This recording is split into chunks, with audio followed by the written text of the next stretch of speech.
Hey there, it's me, Quick Toad. I'm back again to do a little chess lecture. Today's lecture will be on the Scandinavian Defense, which occurs after e4 and d5.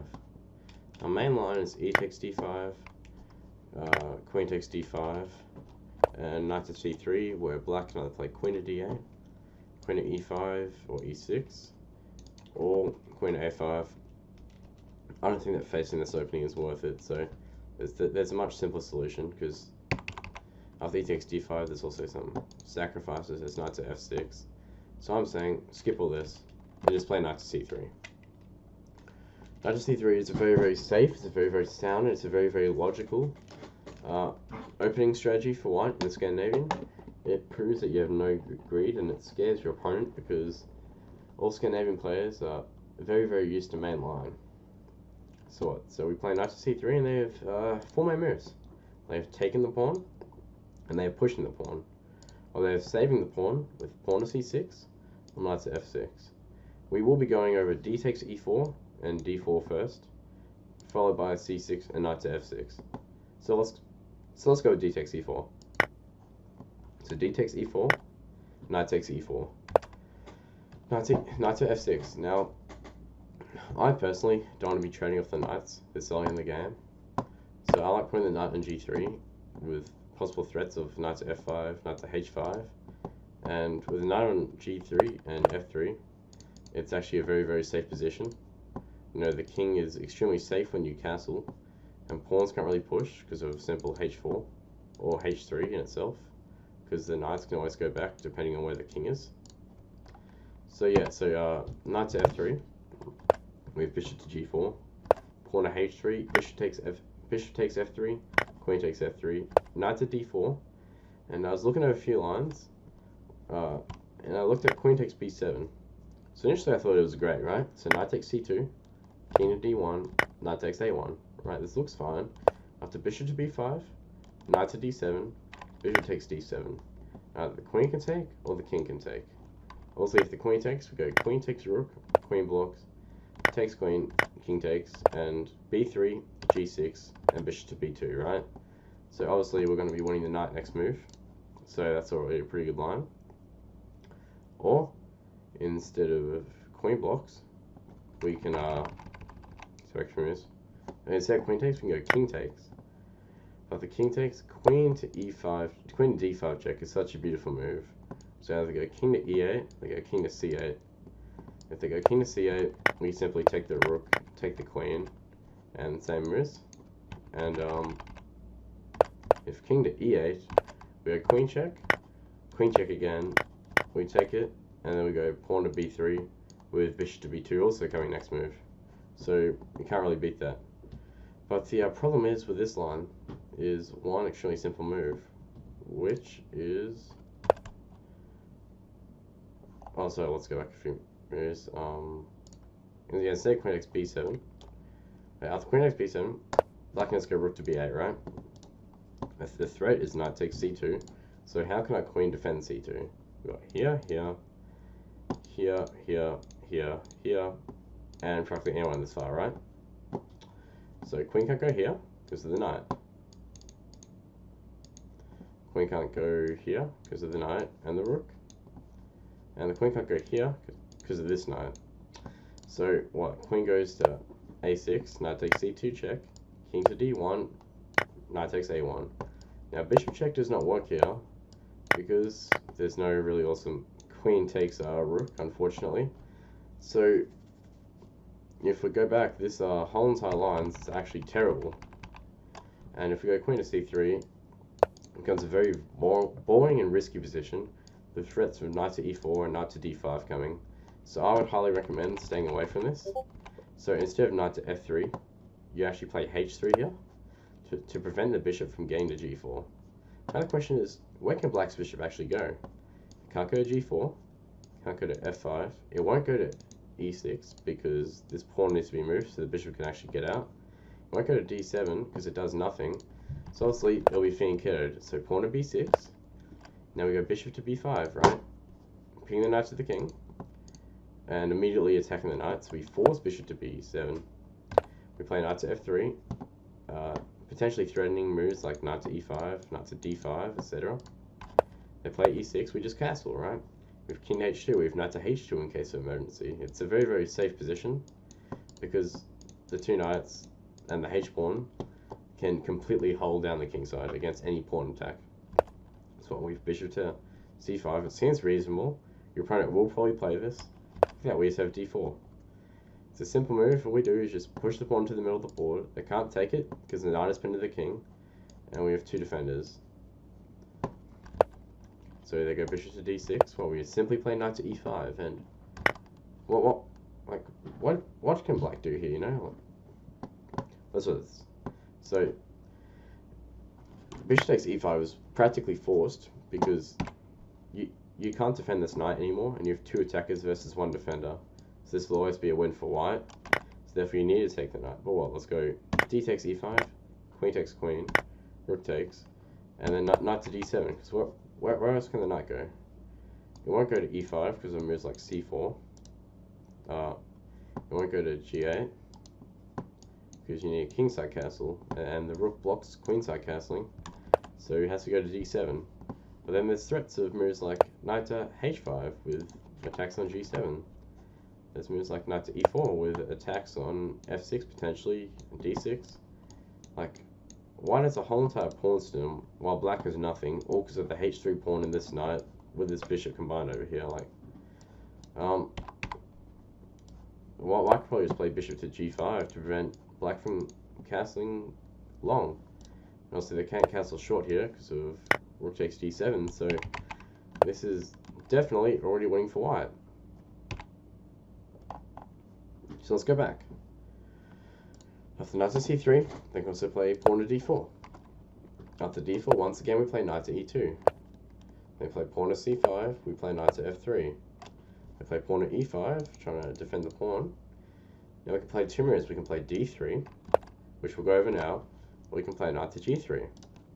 So if you're the type of person who likes playing d3, I'm a person who loves playing d3, don't get me wrong. But after knight to f6, bishop to g5,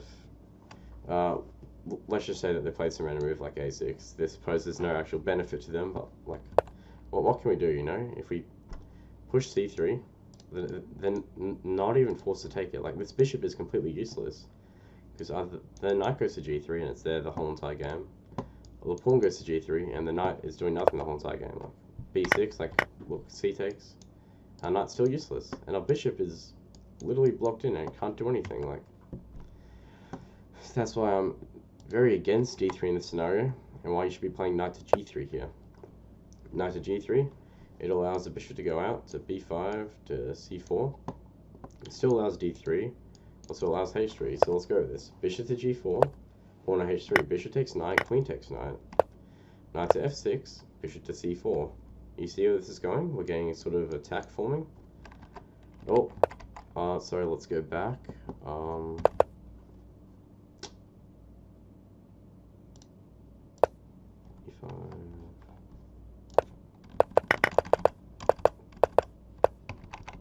Yeah, right. So we go d3 here after knight to c6. Well, they go. If they go knight to b4, note it'll be bishop check and knight back. So it'll be the same as the line I'm about to propose. After knight to a5, we go bishop check. Then move the knight back because you don't want to lose any material. Or we go bishop to g5, pinning it to the queen. They go a6. We just take the knight. They have double pawns already. We have massive attack coming. We have knight to h5 coming. How do you defend knight to h5? You defend it with bishop to e7. But bishop to e7 leaves the floor of knight takes g7. King to f8, bishop to h6. A discovered attack's happening. How do you stop that? King to g8. But what does king to g8 leave? It leaves queen to g3. A massive attack. Like, it's... This knight to c3 line, it gives you a lot of opportunities. Because this is undefendable for black. There's a checkmate threat coming up soon. Not even checkmate threat, there is just a checkmate itself coming up. The queen will also be on, so like, you're doing great. Like, what's there not to like? And it's all because of knight c to e2 and knight to c3. So now we go to the moves which actually defend the pawn. So we have pawn to c6. This will probably be the least common move you face, but we're still going to be going over it. So we take, and instead of going d4, we once again play d3. I'm a d3 fanatic. I've played d3 my whole entire life against the Scandinavian in this scenario. We play d4, we play knight back to e2. They play e5, and we either play... Well, you see, this scenario is different from the last scenario, right? Because the last scenario, they still had a pawn on c5. So therefore, pushing the pawn to c3 would be useless. But it's not anymore, because they can't defend it. So look, right? Let's say there's ways to move. Right, we just take it. You know, they take. Let's play knight to f3, and this knight's useful once again because you know it's actually doing something. It's threatening something instead of a pawn defending it. It's having an actual attack. Like this will lead to something with the fianchetto on g2 being able to take down the knight, which will be protecting this pawn. It'll be an actual attack, which is why d3 here is completely fine with knight to c to e2. So what we play knight to f3 here. They play knight to c6, and we can either play g3 or h3. Order is very important because if we go g3 first, they go knight to f6, bishop to g2, bishop to g4, and this is completely fine for white. I'm not that much of a fan of this position because of how the knight can't be on f3 at the same time without wasting some moves, and the bishop has to move back to g2. It's more risky, which is why I promote that instead of g3, just play h3. It poses the same question as h3 first, like what can the bishop do? G6, bishop here, bishop g2, or you can play c4 if you really want to. You're going to play c4. You can play c3. You can even castle. I'm going to go to c4 though. They can either en passant you, which you go knight takes, and your position's completely fine here. These are just a bunch of basic moves, but what you've knight to e5 coming with the knight and bishop on, you've rook to c1 coming, you have castling coming. Well, like so, what does black have coming? You know, like I'd be scared if I was in black's position. You know, like it looks terrible. You know, you've got a whole entire like attack going down over here. You've got a knight jumping in, forking both your bishop and your knight. Your knight is also pinned to your queen. Castling does not look safe whatsoever. White's castling looks extremely strong, like just wow, you know. And that's all because of the move h3, which is, it may look like a boring move, but if you prevent bishop to g4, you're doing a great job already, and that is all we need. So that's the c6 line. So the last line is the knight to f6 line, which you can either push the pawn or take. We're going to go over take first. So takes, they go knight takes. So if you play bishop to c4, go takes, queen trade, and like you could say it's decent, but because bishop to f4, knight f3, and they can't really check you without losing some tempo. I guess there's a few threats, but I'm not that much of a fan of it. I prefer just keeping it safe. But let's go over knight takes d5 here, queen takes, and it's like a normal Scandinavian, but it's much worse. There's no knight that can attack the queen, and this g8 knight is usually useless anyway in the main lines. So after knight to f6, I propose that you just push your pawn to e5, because like what can that knight do? You won't go here, because you know, give him double pawns after taking. Knight g4, there's a queen attacking. You won't be moving the knight back, so you go knight to d7. Pawn to d4, knight to c6. Pawn to f4, and just like, look at this position already, you know? You've got 3 pawns in the center. You could call them over advanced. You could call this like an Alekhine's, which it is. The Alekhine's occurs after e4, knight f6, e5, knight here, c4, knight back, and d4. And there's moves like d6, but the difference is in this position that we have here. Look at this. They can't play d6.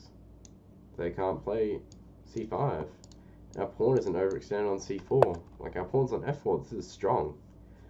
This is a center which can't be attacked. You won't attack with f6 because it moves like pawn at e6. Because of queen sacrifices with the bishop on g6, you know? Like, this is... Also, this d pawn's on, you know? We could just take the d pawn immediately. Like, it does come with a bit of risks, so probably not immediately, but after f4, you know, you can probably take it. Just like, look at the position, you know? We have the bishop swinging to d3, getting a pretty nice diagonal. We have the knight coming into f3. Maybe before that, we have the queen coming to g4. We have h3, g4 coming even. We're probably going to be queenside castling here. I want to note that in these knight to c3 lines, you actually want to be kingside castling more, because you'll have this knight here, or you'll have these two pawns with the bishop and this knight here. And it's extremely safe, so you'll be in your best intentions and black's worst intentions for you to castle kingside. So yeah, this is the Scandinavian Defense. 2 knight to c3. It's extremely strong, and in my opinion, I've only lost like 1 out of 23 games I've actually played with this, and that was because I ran out of time in a 90-30. I know, I don't get how that happens, but it does. So yeah, thank you for watching. Have yourself a good day, and just play knight to c3 after the Scandinavian if you don't know what you're doing. So yeah, thank you and have a good day. Bye.